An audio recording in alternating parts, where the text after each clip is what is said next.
അപ്പോൾ അതിന് മുന്നേ തന്നെ ഞാൻ ഒന്ന് രണ്ട് കാര്യം വീണ്ടും ഇദ്ദേഹത്തെ കൺവിൻസ് ചെയ്യാൻ വേണ്ടി ഞാൻ പറഞ്ഞു, ഇത് രണ്ട് ദേവിമാരുണ്ട്, അവർ രണ്ട് തരത്തിലുള്ള അനുഗ്രഹങ്ങൾ കൊടുക്കുന്നതാണ്. ഒന്ന് സൗമ്യമൂർത്തിയാണ്, ഒന്ന് ഉത്തരയുടെ രൗദ്രമൂർത്തിയാണെന്നൊക്കെ പറഞ്ഞിരുന്നു.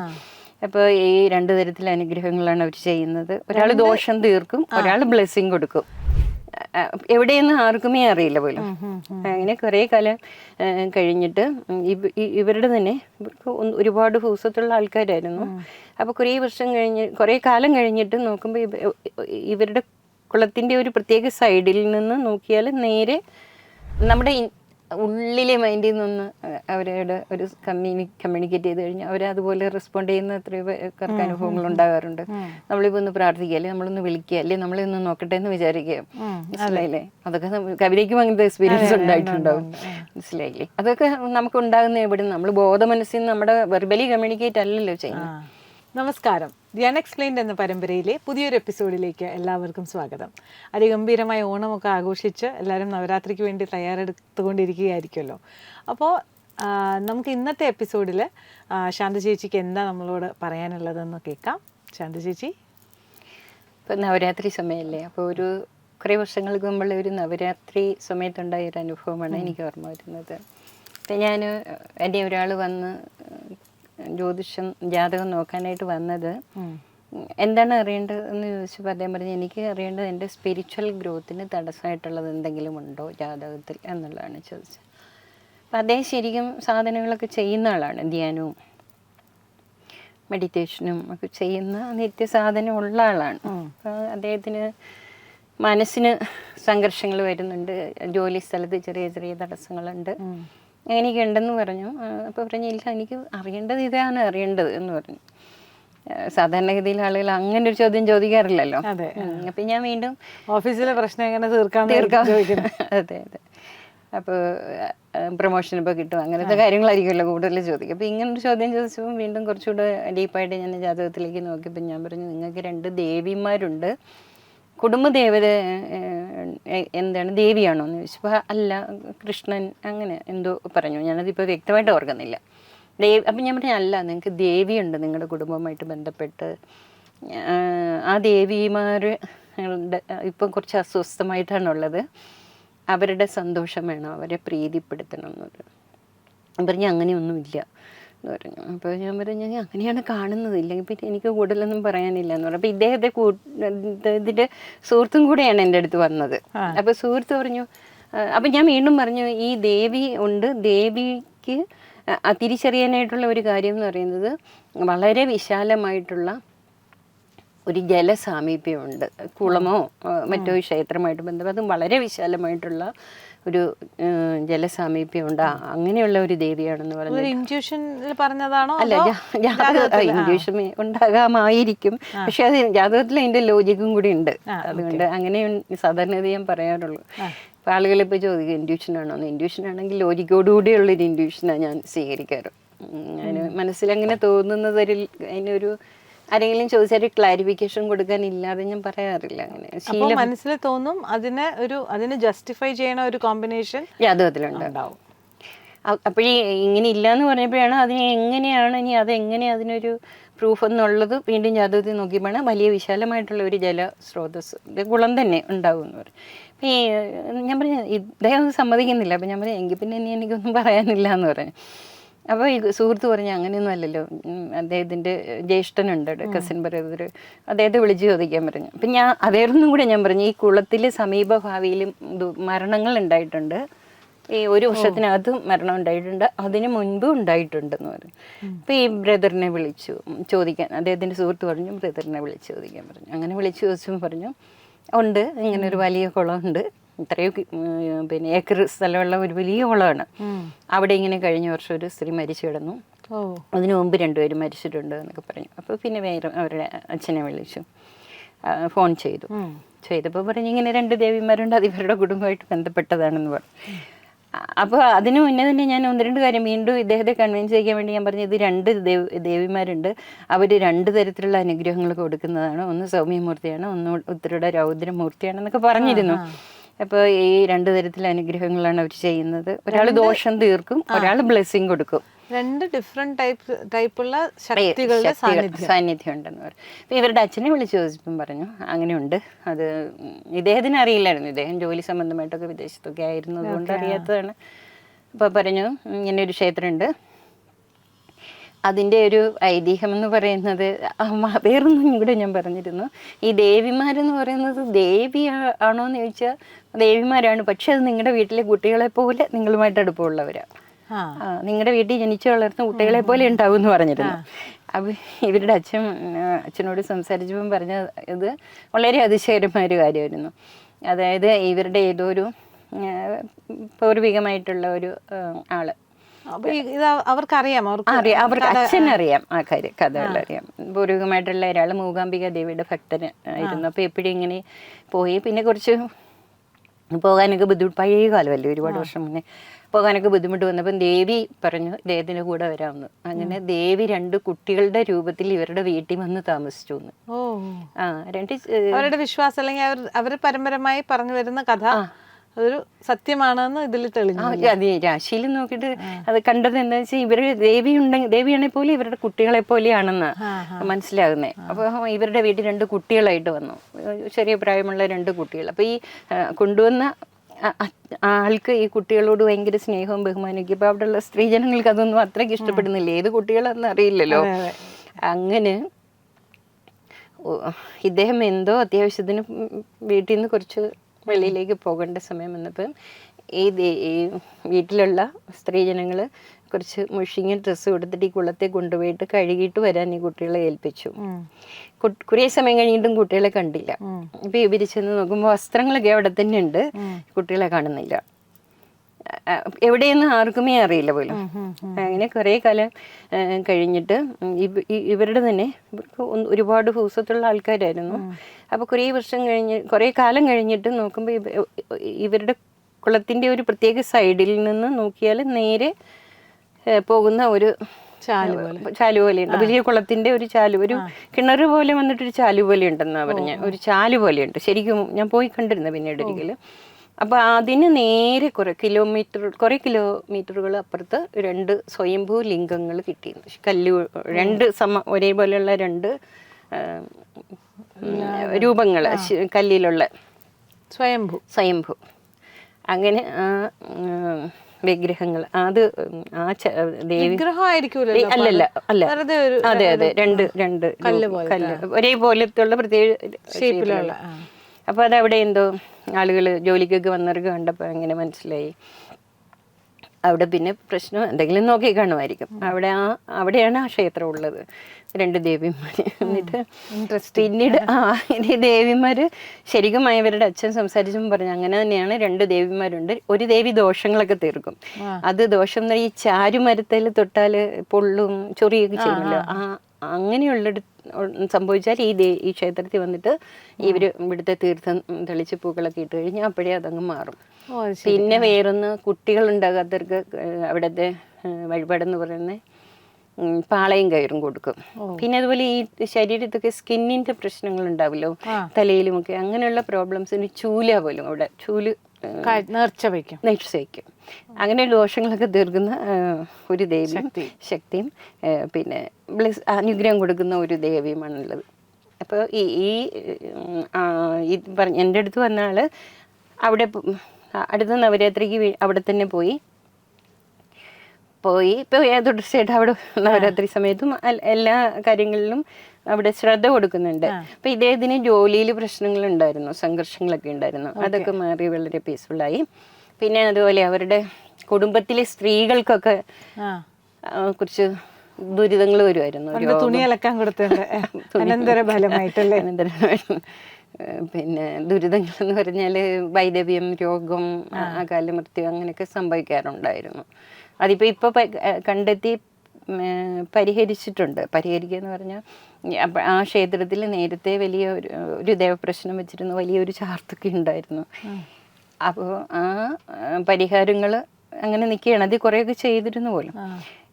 അതിനുശേഷമാണ് ഞാനുമായിട്ട് ഈ സംസാരം ഉണ്ടായത്. അപ്പോൾ അതിനുശേഷം എന്നോട് ചോദിച്ചതിന് ദേവിമാരുടെ ഈ ദോഷങ്ങളൊക്കെ മാറാനായിട്ട് എന്താ ചെയ്യേണ്ടതെന്ന് നോക്കാൻ പറയും. അപ്പം ഞാൻ പ്രശ്നം വെച്ച് നോക്കിയപ്പോൾ ഇവർക്ക് തന്നെ ചെയ്യാവുന്ന ചെറിയ ചെറിയ പരിഹാരങ്ങളെ ഉണ്ടായിരുന്നുള്ളൂ. ചെറിയ പൂജകൾ, ഗണപതി ഹോമം, അങ്ങനെ ചെറിയ നിസ്സാരമായിട്ടുള്ള കാര്യങ്ങൾ അതവർ ചെയ്തപ്പോൾ തന്നെ ആ ദോഷങ്ങളൊക്കെ മാറിയിട്ട് വളരെ അനുഗ്രഹപ്രദമായിട്ടാണ് ഇപ്പോൾ ആ ദേവി പോകുന്നത്.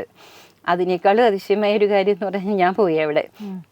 കാരണം എനിക്ക് പോകണമെന്ന് വലിയ ആഗ്രഹമായിരുന്നു. കാരണം ദേവിമാർ അവരുടെ കാര്യങ്ങൾ എന്നിൽ കൂടിയാണല്ലോ വെളിവാക്കിയത്. അപ്പോൾ അതിന് എന്നെ തിരഞ്ഞെടുത്തതിൽ എനിക്ക് ഭയങ്കര പിന്നെ ദേവിമാരോട് ഭയങ്കരമായിട്ടുള്ള ഒരു പിന്നെ ഗ്രാറ്റിറ്റ്യൂഡാണ്. എന്നെ അതിന് നിയോഗിച്ചത്. അപ്പം ഞാൻ അങ്ങനെ അവിടെ പോയി. അതിൻ്റെ ഫോട്ടോസൊക്കെ എൻ്റെ കയ്യിലുണ്ട്, ഞാൻ കാണിച്ചു തരാം.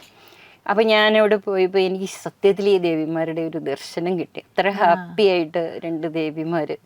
ഭയങ്കര സന്തോഷമായിരുന്നു എനിക്ക് അവിടെ പോയിട്ട്. ഞാൻ അകത്ത് കയറി പൂജയൊക്കെ അറ്റൻഡ് ചെയ്ത് വന്നത്. ഓ, വലിയ ഗംഭീരമായിട്ടുള്ള. അപ്പം ശരിക്കും നമ്മളുടെ ഒരു കുടുംബക്ഷേത്രത്തിലേക്ക്, അല്ലെങ്കിൽ അങ്ങനെ നമ്മളുടെ പല പ്രശ്നങ്ങൾക്കും റൂട്ട് കോസ് നമ്മളെല്ലാ ജ്യോത്സ്യരെ കാണുമ്പോഴും ഈ കുടുംബക്ഷേത്രം ഒരു പരാമർശിക്കപ്പെടാറുള്ള സംഭവമാണ്. അപ്പോൾ പലപ്പോഴും നമുക്ക് ഈ പുതിയൊരു തലമുറയ്ക്ക് എന്നതാണ്, ചിലർക്ക് അറിയത്തില്ല. അറിയാമെങ്കിലും അവിടെ എന്താണ് ചെയ്യേണ്ടതെന്ന് അറിയില്ല, എത്രമാത്രം ചെയ്യണം എന്നറിയില്ല. അപ്പോൾ ഇതെല്ലാം നമ്മുടെ ലൈഫിൽ ശരിക്കും വലിയൊരു വ്യത്യാസം ഉണ്ടാക്കാൻ. തീർച്ചയായിട്ടും ഇപ്പോഴും എല്ലാവരുടെയും അല്ല, ചിലരുടെ ലൈഫിൽ വളരെയേറെ വ്യത്യാസങ്ങൾ ഉണ്ടാക്കും. അതിന് ഒരു കാലത്തിന് ഒരു പ്രാധാന്യമുണ്ട്. ഇപ്പൊ ഇത്രയും വർഷമായല്ലോ ഈ ദേവിമാരെ ഇങ്ങനെ എന്നിൽ കൂടി അവരുടെ മുന്നിൽ അത് വെളിവാക്കിയില്ലേ. അപ്പൊ അതിനൊരു സമയമുണ്ട്. ഇപ്പൊ ഈ ഇദ്ദേഹത്തിനാണെങ്കിലും ജോലിക്ക് പ്രശ്നങ്ങളൊക്കെ ഉണ്ട്, അനുഭവിക്കാൻ. നമ്മൾ ചില കർമ്മങ്ങൾ തമസിക്കായിട്ടോ രജസിക്കായിട്ടോ സാത്വികായിട്ടോ ഒക്കെ ചെയ്യുന്ന കർമ്മങ്ങളുടെ കുറച്ച് ഫലങ്ങൾ നമ്മൾ എപ്പോഴെങ്കിലുമൊക്കെ അനുഭവിക്കേണ്ടതായിട്ട് വരുമല്ലോ. ആ ഒരു സമയം കൂടെ കഴിയണം. അപ്പോഴായിരിക്കും ഒരു നിമിത്തം പോലെ തെളിയുന്നത്. അങ്ങനെ ഒരു കാര്യമുണ്ട്. പ്രകൃതിയുടെ പ്രേരണ കൊണ്ടാണല്ലോ സംഭവിക്കുന്നത്, നമ്മുടെ കഴിവുകളും മിടുക്കുകളും മാത്രമല്ലല്ലോ. അതേപോലെ ഇപ്പൊ കുടുംബക്ഷേത്രം മാത്രമല്ല നമുക്ക് അനുഗ്രഹമായിട്ട് വരിക. അത് കുറേ ജാതകങ്ങളിൽ നിന്ന് എനിക്ക് മനസ്സിലായിട്ടുണ്ട്. ഒരിക്കലും ഒരു സ്ത്രീ വന്ന് അവർക്ക് ഒരുപാട് പ്രാവശ്യം മിസ്കാരേജ് വന്നു. അപ്പോൾ ഇപ്പൊ വീണ്ടും അവര് പ്രഗ്നന്റ് ആയി, ഇനിയും എന്ത് സംഭവിക്കുമെന്ന് പേടിച്ചിട്ടാണ് വിളിച്ചത്. അപ്പോൾ അവരുടെ ശരിക്കും ജാതകം നോക്കുമ്പോൾ അവരുടെ വീടിന്റെ പിന്നെ പടിഞ്ഞാറ് കിഴക്ക് പടിഞ്ഞാറ് ഭാഗത്തൊരു ക്ഷേത്രം ഉണ്ടെന്ന് ഞാൻ പറഞ്ഞു, കോർണറിൽ. ആ ക്ഷേത്രത്തിൽ പോയി പ്രാർത്ഥിക്കണം, അപ്പോൾ ശരിയാവുമെന്ന് പറഞ്ഞു. അപ്പോൾ അവർ പറഞ്ഞു അത് ഞങ്ങളുടെ ക്ഷേത്രമല്ല, ഞങ്ങളുടെ അടുത്തുള്ള ഒരു കുടുംബക്ഷേത്രമാണ്, ഞങ്ങളവിടെ പോകാറില്ലെന്ന് പറഞ്ഞു. അപ്പം ഞാൻ പറഞ്ഞു അങ്ങനെയൊന്നും അല്ല, നിങ്ങൾ മഹാക്ഷേത്രങ്ങളിലൊന്നും പോകണ്ട, അവിടെ പോയി പ്രാർത്ഥിച്ചാൽ മതി, അപ്പോൾ ശരിയാകുമെന്ന് പറഞ്ഞു. അങ്ങനെ അവരവിടെ പോയി പ്രാർത്ഥിച്ച് കുട്ടിയുണ്ടായി. എന്താന്ന് ചോദിച്ചാൽ ആ ദേവിക്ക് ഇവരോടൊരു ഇഷ്ടമുണ്ട്. ഇപ്പം നമ്മളാൽ സൃഷ്ടിക്കപ്പെടുന്ന ദേവതകൾ ഈ ഭൂമിയിൽ നമുക്ക് അനുഗ്രഹം ചൊരിയുന്നു. അവർ നമ്മുടെ അടുത്തുനിന്ന് ഏറ്റവും കൂടുതൽ ആഗ്രഹിക്കുന്നത് നമ്മുടെ സ്നേഹമാണ്, അല്ലാതെ നമ്മൾ കൊടുക്കുന്ന പാരിതോഷികങ്ങളൊന്നും അല്ല. അത് ദേവതയ്ക്ക് അത്ര അത്യാവശ്യമുള്ളൊന്നുമല്ല. അത് ചില പൂജകളൊക്കെ ഉണ്ട്, അത് വേറെ കാര്യം. എന്നിരുന്നാലും നമ്മുടെ ആ ഒരു സ്നേഹമില്ലേ, നമ്മളുടെ ആ ഒരു അടുപ്പം, അത് വലിയൊരു പ്രാധാന്യമുള്ളത്. അപ്പം ഈ ദേവിക്ക് ഈ കുട്ടിയോട് വളരെ വാത്സല്യമാണ്. അത് അടുത്ത വീട്ടിൽ ജനിച്ച കുട്ടി ആയതുകൊണ്ടല്ല. കൂടുതൽ ആഴത്തിലേക്ക് നോക്കുമ്പോൾ ഈ ദേവതയുടെ പൂജകൾ ചെയ്തിരുന്നതോ ദേവതയുമായിട്ട് വളരെ സാമീപ്യത്തിൽ ഈ സ്ത്രീ പൂർവ്വജന്മത്തിൽ ഉണ്ടായിരുന്നു. അങ്ങനെയുള്ളൊരു സോളാണ് ഈ അടുത്ത വീട്ടിൽ വന്ന് ജനിച്ചത്. അപ്പൊ ഈ ദേവതയെ കാണുക എന്നുള്ളത് ആ കുട്ടി ചെയ്യേണ്ട ഒരു കർത്തവ്യമാണ്. ഇപ്പം നമ്മൾക്ക് വളരെ വേണ്ടപ്പെട്ട ഒരാൾ നമ്മുടെ അടുത്ത് വന്ന് താമസിക്കുന്നു, അവര് നമ്മളെ മൈൻഡ് ചെയ്യുന്നില്ലെങ്കിൽ നമുക്കൊരു വിഷമം ഉണ്ടാവില്ലേ എന്ന് പറഞ്ഞു. അല്ലെ ദേവിയുടെ കോപം കൊണ്ടല്ലേ ഇത് സംഭവിച്ചതൊന്നും, പക്ഷേ ആ ദേവിക്ക് ആ ദോഷത്തിനെ ഇല്ലാതാക്കാൻ പറ്റുമായിരുന്നു. അങ്ങനെ പല ജാതകങ്ങളിൽ ഞാൻ കണ്ടിട്ടുണ്ട്. അതായത് കുടുംബദേവതയല്ലാതെ അത് ജാതകത്തിലെ സൂചന ഉണ്ടാവും, ഇന്ന ദിക്കിലുള്ള ദേവതയുടെ ഭാവം ഉണ്ടാവും. ചിലപ്പം ശിവബന്ധമുള്ള ഒരു ശിവനാവാം, അല്ലെങ്കിൽ വിഷ്ണു ആകാം, അല്ലെങ്കിൽ ദേവിയാകാം, സൗമ്യമൂർത്തിയാകാം. അങ്ങനെ ഏതോ ആ ഒരു ഈ ജാതകനുമായിട്ട് അല്ലെ ജാതകിയുമായിട്ട് വളരെയേറെ ഹൃദയബന്ധമുള്ള ദേവതയുണ്ടാവും. അപ്പൊ ആ ദേവതയുടെ അടുത്ത് പോയി പ്രാർത്ഥിച്ചാൽ മതി. ഞാൻ പലരോടും, പക്ഷെ അത് പെട്ടെന്ന് ആളുകൾക്ക് ഉൾക്കൊള്ളാനേ പറ്റില്ല. അവിടെയുള്ള ഒരു ചെറിയ ക്ഷേത്രത്തിൽ എന്തിനു പോകണം എന്നുള്ളൊരു ചോദ്യം വരും. പക്ഷെ ഇത് ജാതകത്തിൽ നിന്ന് കണ്ടെത്തിയിട്ടാണല്ലോ ഈ ദിക്കിൽ ഇങ്ങനെ ഒരു ക്ഷേത്രമുണ്ട്, ഇന്ന ദേവത ഉണ്ടെന്ന് നമ്മൾ പറഞ്ഞു കൊടുക്കുന്നത്. അപ്പൊ അത് ശരിക്കും അങ്ങനെ അങ്ങ് വിശ്വസിച്ച് അങ്ങ് പോയിട്ട് പ്രാർത്ഥിച്ചാൽ മതി. ശരിക്കും ആ ഒരു ബ്ലെസ്സിങ് കാണും എന്ന് പറഞ്ഞതുപോലെയാണ് അദ്ദേഹത്തിന്റെ പ്രോബ്ലംസ് ഒക്കെ പരിഹരിക്കപ്പെട്ടു. നമുക്ക് ഓരോരുത്തർക്കും ആ ഒരു പോസിബിലിറ്റി നമ്മൾ ജാതകം നോക്കിക്കഴിഞ്ഞാൽ അറിയാൻ പറ്റുമല്ലേ. എനിക്കിത് പറഞ്ഞപ്പോൾ എനിക്ക് ഇതിൽ നിന്ന് കുറച്ച് കണക്റ്റഡ് ആണ്. നമ്മളിപ്പം ദേവി എന്ന് പറയുമല്ലോ, അപ്പോൾ പല പല നമ്മൾ അമ്പലങ്ങളിൽ ദേവിയുടെ തന്നെ ശക്തികളുണ്ട്. അവിടെ നമുക്ക് പിന്നെയും ഒരു ക്ലാരിറ്റി ഉണ്ട്, ആ ദേവി ശക്തി പ്രത്യേക. പക്ഷേ മറ്റ് ശക്തികൾ, അല്ലെങ്കിൽ മറ്റ് ദേവത, അയ്യപ്പൻ എന്ന് പറയുമ്പോൾ അയ്യപ്പൻ്റെ എത്രയോ അമ്പലങ്ങളുണ്ട്. ഏതെങ്കിലും ഒരു അമ്പലങ്ങളിൽ പോയാൽ, അതാണ് ഞാൻ ചോദിക്കുന്നത്, എന്താ വ്യത്യാസം? എൻ്റെ വീട്ടിൻ്റെ അടുത്തൊരു അയ്യപ്പൻ്റെ അമ്പലമുണ്ട്. ഇപ്പം നമ്മൾ തിരുവനന്തപുരത്താണ്, തൈക്കാട് അയ്യപ്പൻ്റെ അമ്പലമുണ്ട്. അപ്പോൾ ഈ അയ്യപ്പൻ്റെ അമ്പലം 2 അയ്യപ്പൻ്റെ അമ്പലങ്ങളാണ്. ഇതിൽ ഏതെങ്കിലും ഒന്ന് പോയാൽ അയ്യപ്പനെ തന്നെയല്ലേ നമ്മൾ തൊഴണം. പക്ഷെ ചിലർ പറയില്ലേ തൈക്കാട് തന്നെ പോയി തൊഴണം എന്ന് പറയില്ല. അതെന്തുകൊണ്ടാണ് അങ്ങനെ? നമ്മൾ ഇപ്പോൾ നമ്മളുടെ അമ്മൂമ്മ, നമുക്കൊരു അമ്മൂമ്മയുണ്ട്. അമ്മൂമ്മ വെറ്റിലേക്ക് മുറുക്കുക എന്ന് പറയുന്നത് അറിയില്ലേ? അങ്ങനെ ഇഷ്ടമുള്ള പുകയിലെയും വെറ്റിലേക്ക് മുറുക്കുന്ന അങ്ങനത്തെ ഒരു അമ്മൂമ്മയാണെന്ന് വെച്ചു. അപ്പം നമ്മൾ അമ്മൂമ്മയെ കാണുമ്പോൾ എന്താ കൊണ്ട് കൊടുക്കുക? വെറ്റില കൊണ്ട് കൊടുക്കും. അമ്മയ്ക്ക് പഴയ കാലത്തെ ഒരു അമ്മൂമ്മയാണെങ്കിൽ. അപ്പം നമ്മൾ കൊണ്ടുപോയി നമ്മുടെ അമ്മൂമ്മയ്ക്ക് കൊടുക്കുന്നത്, എനിക്ക് അമ്മൂമ്മയുടെ അടുത്ത് വരെ പോകാൻ വയ്യ, നമ്മുടെ അമ്മൂമ്മ കുറച്ച് ദൂരെയാണ്, ഇപ്പം അയലകത്തെ വീട്ടിലൊരു അമ്മൂമ്മയുണ്ട്, അവർക്ക് കൊണ്ട് കൊടുക്കാമെന്ന് പറയുന്നതും തമ്മിലുള്ള ഒരു വ്യത്യാസം ഉണ്ടല്ലോ. നമ്മളിത് കൊടുക്കുമ്പോൾ നമ്മുടെ അയലത്തെ വീട്ടിലെ അമ്മൂമ്മ സ്വീകരിക്കുന്നതും അവർക്കും സന്തോഷമുണ്ട്. പക്ഷെ നമ്മുടെ യഥാർത്ഥ അമ്മൂമ്മ കുറച്ച് ദൂരെയാണ്. അവിടെ ഉള്ള അമ്മൂമ്മയ്ക്ക് കൊടുക്കുമ്പോൾ ആ അമ്മൂമ്മയുടെ മനോഭാവം തമ്മിലൊരു വ്യത്യാസമുണ്ട്. പക്ഷെ അമ്മൂമ്മ സെയിം ആണെങ്കിൽ അമ്മൂമ്മ സെയിം അല്ലല്ലോ, 2 അമ്മൂമ്മമാരല്ലേ അത്? 2 അമ്മൂമ്മമാരാണ്, മനസ്സിലായില്ലേ? എന്ന് പറഞ്ഞതുപോലെ ഓരോ ക്ഷേത്രങ്ങളിലെയും ദേവതയുടെ ഭാവത്തിന് തന്നെ വ്യത്യാസമുണ്ട്. അത് വേറൊരു കാര്യം. രണ്ടാമത്തെ ഒരു കാര്യം, നമ്മൾക്ക് ചിലപ്പോൾ ഈ ക്ഷേത്രമായിട്ട് പൂർവ്വ ജന്മങ്ങളിൽ കണക്റ്റഡ് ആയിരിക്കും. എത്രയോ വർഷങ്ങളായിട്ട് ആ ദേവത അവിടെ ഉണ്ട്. നമ്മൾ എത്രയോ ജന്മങ്ങൾ ഈ ഭൂമിയിൽ ജനിച്ചിരിക്കുന്നു. അപ്പോൾ ഏതോ ഒരു സമയത്ത് നമ്മൾക്ക് അവരുമായിട്ടൊരു ബന്ധം ഉണ്ടായിരുന്നിരിക്കണം. നിത്യമായിട്ട് നമ്മൾ അവിടെ പോയി തൊടുകയോ അല്ലെങ്കിൽ നമ്മുടെ ഏതെങ്കിലും പൂർവികർ ആരാധിച്ചിരുന്നാലും മതി. അങ്ങനെയും ഉണ്ടാകാം. ചിലപ്പോൾ നമുക്ക് ചില അമ്പലങ്ങളിൽ പോകുമ്പം നമുക്ക് തന്നെ ഉള്ളിൽ നിന്ന് ഒരു കണക്ഷൻ ഫീൽ ചെയ്യാറുണ്ട്. എനിക്ക് പേഴ്സണലി എനിക്ക് അങ്ങനെ വരാറുണ്ട്. ചിലപ്പോൾ റാൻഡമായിട്ട് ഒരു പ്രദേശത്തിൽ വെറുതെ പോണ വഴി ഒരു അമ്പലത്തിൽ അല്ലെങ്കിൽ അങ്ങനെ ലൈക്ക് ഒരു സ്ഥലത്ത് പോയി അവിടെ നിന്നും അടുത്തൊരു അമ്പലമുണ്ട്. ചിലപ്പോൾ ഫേമസ് ആയിരിക്കും, ചിലപ്പോൾ അത്ര ഫേമസ് അല്ലായിരിക്കും. പക്ഷെ അവിടെ ചെന്ന് നിന്ന് പ്രാർത്ഥിക്കുമ്പോൾ നമ്മുടെ, അല്ലെങ്കിൽ അവിടെ ചെല്ലുമ്പോൾ നമുക്ക് തോന്നുന്ന ഒരു സന്തോഷം മറ്റൊരിടത്ത് കിട്ടത്തില്ല. ഒരു ലോജിക്കില്ലാത്ത ഒരു സന്തോഷം പലപ്പോഴും നമുക്ക് അത് എക്സ്പ്ലെയിൻ ചെയ്യാൻ പറ്റില്ല. അതെന്ത് എനിക്കിപ്പോൾ ഇത്ര സന്തോഷം വരണേ നമുക്ക് പറയാൻ പറ്റില്ല. ആ ഒരു സാധനം എനിക്കും എക്സ്പീരിയൻസ് ചെയ്തിട്ടുണ്ട്. പക്ഷെ എൻ്റെ മനസ്സിൽ വന്നൊരു സംശയമാണ് ഞാൻ ചോദിച്ചത്. അല്ല, അപ്പോൾ ഒരു സട്ടിൽ ഡിഫറൻസ് ഉണ്ടല്ലേ? തീർച്ചയായിട്ടും ഈ എനർജിയിൽ തീർച്ചയായിട്ടും ഉണ്ട്. അത് പല കാരണങ്ങൾ കൊണ്ടുണ്ട്. അപ്പോൾ ഈ പ്രകൃതിയിലുള്ള കാര്യങ്ങൾ എന്ന് പറയുന്നത് നമ്മളുടെ ഈ ഇന്ദ്രിയങ്ങൾ കൊണ്ട് അറിയുന്നത് വളരെ വളരെ ചെറിയൊരു പെർസെൻറ്റേജ് ഉള്ളൂ. ഈ പ്രകൃതി എന്ന് പറയുന്നത് അത്രയും വാസ്റ്റാണ്, നിഗൂഢമാണ്. നമ്മൾ പറയും സിമ്പിളാണ്, നദി ഒഴുകുന്നത് പോലെയാണ് എന്ന് പറയുമെങ്കിലും വളരെ വളരെ അതിസൂക്ഷ്മമായിട്ടുള്ള സംവേദനങ്ങൾ ഉൾക്കൊള്ളുന്നതാണ്. അതുപോലെ ഏറ്റവും സൂക്ഷ്മമാണല്ലോ നമ്മുടെ മനസ്സെന്ന് പറയുന്നത്. ഈ സംവേദനങ്ങൾ നമ്മുടെ മനസ്സിനെ സ്വാധീനിക്കുന്നത് ഏത് തരത്തിലാണെന്നുള്ളതും ഒരു വലിയ ഘടകമാണ് ഇതിനകത്ത്. അവിടെ ചെല്ലുമ്പോഴായിരിക്കും നമുക്ക് ആ ഒരു നേരത്തെ പറഞ്ഞൊരു സന്തോഷം ഉണ്ടാകുന്നത്. അത് ചിലപ്പോൾ നമുക്ക് പ്രകടിതമാകും, ചിലപ്പോൾ അത് നമ്മുടെ ഇന്നർ മൈൻഡിലായിരിക്കും ആ സംവേദനം ഉള്ളത്. നമ്മളുടെ തോട്ടുകളാണല്ലോ നമ്മൾക്ക് അനുഭവങ്ങൾ, ചിന്തകളാണല്ലോ അനുഭവങ്ങളായിട്ട് മാനിഫെസ്റ്റ് ചെയ്യുന്നത്. അപ്പം നമ്മളുടെ ബോധ മനസ്സിനേക്കാൾ എത്രയോ ഇരട്ടിയാണ് അൺകോൺഷ്യസ് മൈൻഡിൻ്റെ ശക്തി എന്ന് പറയുന്നത്. അതല്ലേ 90% നമ്മളെ നയിക്കുന്നത്. അത് നമ്മുടെ ഉള്ളിലിരിക്കുന്ന മനസ്സിനറിയാം ഇയാളിനെ നമ്മൾ കണ്ടിട്ടുണ്ട്, അല്ലെ ഈ ദേവതയെ നമ്മൾ കണ്ടിട്ടുണ്ട് എന്നുള്ളതായ നമ്മുടെ ഉള്ളിലിരിക്കുന്ന നമ്മൾക്ക് അറിയുന്നുണ്ടാവും. അപ്പോൾ ഈ അൺകോൺഷ്യസ് മൈൻഡിന് നമുക്ക് കൺട്രോൾ ഇല്ലല്ലോ? ഇല്ല, കുറവാണ്. എന്താ പറയണേ, നമ്മുടെ വോളണ്ടറി ആയിട്ട് നമുക്കൊരു സാധനം അൺകോൺഷ്യസ്ലി ചെയ്യാൻ പറ്റില്ലല്ലോ. അപ്പൊ ഈ അമ്പലങ്ങളിലെ ദർശനവും എല്ലാം അൺകോൺഷ്യസ് മൈൻഡിൽ അല്ലെങ്കിൽ അൺകോൺഷ്യസ് ലെവലിൽ, ഇന്നർ ലെവലിൽ ഒരു ഷിഫ്റ്റ് ക്രിയേറ്റ് ചെയ്യും. തീർച്ചയായിട്ടും നമുക്ക് അറിയാൻ പറ്റിയില്ലെങ്കിലും ഉണ്ട്, ഉറപ്പായിട്ടും അതിന്റെ എക്സ്പീരിയൻസ് നമുക്ക്, അതിന്റെ റിഫ്ലക്ഷൻ നമ്മളുടെ അനുഭവങ്ങളിൽ വരും. തീർച്ചയായിട്ടും വരും. ഇപ്പം നമ്മൾ വലിയ മഹത്തുക്കളായിട്ടുള്ള ആൾക്കാരെയൊക്കെ ചിലപ്പം വലിയ വലിയ ഗുരുക്കന്മാരുടെയൊക്കെ ദർശനത്തിന് പോകുമ്പോൾ നമ്മുടെ ഉള്ളിലെ മൈൻഡിൽ നിന്ന് അവരോട് ഒരു കമ്മ്യൂണിക്കേറ്റ് ചെയ്ത് കഴിഞ്ഞാൽ അവർ അതുപോലെ റെസ്പോണ്ട് ചെയ്യുന്ന എത്രയോ പേർക്ക് അനുഭവങ്ങൾ ഉണ്ടാകാറുണ്ട്. നമ്മളിപ്പോൾ ഒന്ന് പ്രാർത്ഥിക്കുക, അല്ലെ നമ്മളൊന്ന് വിളിക്കുക, അല്ലെ നമ്മളെ ഒന്ന് നോക്കട്ടെ എന്ന് വിചാരിക്കുക. മനസ്സിലായില്ലേ? അതൊക്കെ കവിതയ്ക്കും അങ്ങനത്തെ എക്സ്പീരിയൻസ് ഉണ്ടായിട്ടുണ്ടാവും. മനസ്സിലായില്ലേ? അതൊക്കെ നമുക്ക് ഉണ്ടാകുന്ന എവിടെ നമ്മൾ ബോധ മനസ്സിൽ നിന്ന് നമ്മുടെ വെർബലി കമ്മ്യൂണിക്കേറ്റ് അല്ലല്ലോ ചെയ്യുന്നത്. അപ്പം നമ്മൾ തന്നെ ചിലപ്പം വിളിക്കുമ്പോൾ നമ്മൾ തന്നെ ഓർക്കും, ഇതാരാ നമ്മുടെ ഉള്ളിൽ നിന്ന് വിളിച്ചത്?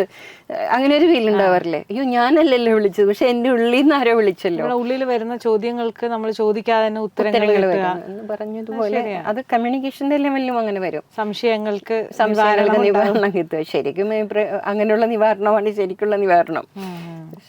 ശരിക്കും എനിക്ക് തോന്നിയിട്ടുണ്ട് ഒരു കാര്യം, ചിലപ്പോൾ നമ്മൾ ചില അമ്പലങ്ങളിൽ പോയിട്ട് നമ്മൾ തൊഴുതിട്ട് വരുമ്പം അമ്പലത്തിൽ പോയി തൊഴുതുന്നേ ഉള്ളൂ. പക്ഷേ കുറച്ച് വർഷം കഴിഞ്ഞ് നമ്മൾ തിരിഞ്ഞു നോക്കുമ്പോൾ ആ ഒരു വിസിറ്റിന് ശേഷം നമ്മളുടെ ലൈഫിൽ മൊത്തത്തിലൊരു മാറ്റം വന്നിട്ടുണ്ടായി എന്ന് നമുക്ക് തിരിഞ്ഞു നോക്കുമ്പോഴാണ് ചിലപ്പോൾ മനസ്സിലാവുന്നത്. അങ്ങനെ ഒരു എക്സ്പീരിയൻസ് ഉണ്ടായിട്ടുണ്ട്. ശരിക്കും വളരെ സട്ടിലായിട്ടുള്ള മാറ്റങ്ങൾ നമ്മളുടെ ലൈഫിൽ ഉണ്ടാക്കാൻ ദർശനങ്ങൾ കൊണ്ടും ദേവന്മാരെ പ്രാർത്ഥിക്കുന്നത് കൊണ്ടും പ്രാർത്ഥന കൊണ്ടും. ചേച്ചി പറഞ്ഞൊരു വാക്ക് എനിക്ക് വളരെ, പ്രാർത്ഥന എന്നുള്ളതിനെക്കാട്ടിലും ചേച്ചി ഹൈലൈറ്റ് ചെയ്ത് പറഞ്ഞൊരു വാക്ക്, അല്ലെങ്കിൽ എനിക്ക് ടച്ച് ചെയ്ത ഒരു വാക്ക് സ്നേഹമാണ്. ശരിക്കും നമ്മൾ പലപ്പോഴും നമ്മൾ ഈശ്വരനെ ഭയത്തോടു കൂടിയാണ് കാണുന്നത്. പക്ഷെ അതിൽ നിന്നൊരു ഷിഫ്റ്റ് വരണം. ഈശ്വരനെ നമ്മൾ സ്നേഹത്തോടു കൂടി, ഭയക്കാനൊന്നുമില്ല. ശരിക്കും നമ്മുടെ ഗുരുസ്തോത്രത്തിൽ സർവധി സാക്ഷിഭൂതം എന്നാണ് പറയുന്നത്. എല്ലാ ബുദ്ധിക്കും സാക്ഷിയായിരിക്കുന്ന ആ സാക്ഷാൽ ഈശ്വരനാണ്. നമ്മൾ ചെയ്യുന്നതും ചിന്തിക്കുന്നതും എല്ലാം നമ്മൾ അറിയുന്നതിന് മുമ്പേ അറിയുന്ന ആ ഒരു സത്യമാണ് ഈശ്വരനെന്ന് നമുക്ക് വിശ്വാസമുണ്ടെങ്കിൽ പേടിക്കേണ്ട കാര്യമില്ല. സ്നേഹം മാത്രം ഉണ്ടായാൽ മതി. തെറ്റുകളും സമർപ്പിക്കുക, ശരിയും സമർപ്പിക്കുക. അങ്ങനെ നമുക്ക് പ്രാർത്ഥിക്കാൻ സാധിക്കുമെങ്കിൽ നമ്മുടെ ലൈഫ് കുറെ കൂടെ ഈസി ആവും അല്ലേ ചേച്ചി? വളരെ സുഖമായി ജീവിക്കാൻ, സന്തോഷമായി, പ്രശ്നങ്ങളെല്ലാം ഈസിയായി അതിജീവിക്കാൻ നമുക്ക് സാധിക്കും എന്ന് ചേച്ചി സ്വന്തം എക്സ്പീരിയൻസിലൂടെ നമുക്കൊന്ന് പറഞ്ഞു തരുന്നു. ഇനിയും മറ്റൊരു എപ്പിസോഡിൽ കാണുന്നത് വരയ്ക്കും നന്ദി. Thank you.